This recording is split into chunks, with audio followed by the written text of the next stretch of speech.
cris de la terre. Le temps qu'il fait nous rappelle que nous ne maîtrisons pas tout.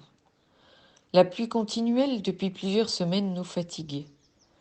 Dans les lieux où elle crée des inondations, l'eau rappelle sa force d'élément primordial. L'eau, symbole de vie, est aussi dans ces occasions-là porteuse de mort, et nos cœurs se serrent devant les drames soudains qu'elle provoque.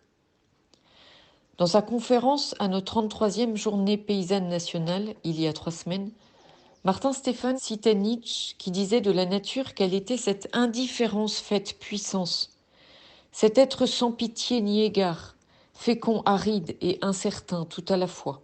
Si la nature est vraiment cela, et qui pourrait dire le contraire, comment peut-elle donc être ce lieu où l'on va pouvoir vivre de manière privilégiée la découverte de la grâce divine ? Voilà un étrange paradoxe. Car un dicton le dit clairement, Dieu pardonne toujours, l'homme parfois, la nature jamais. L'écart est donc grand entre Dieu et la nature, et c'est même un grand écart.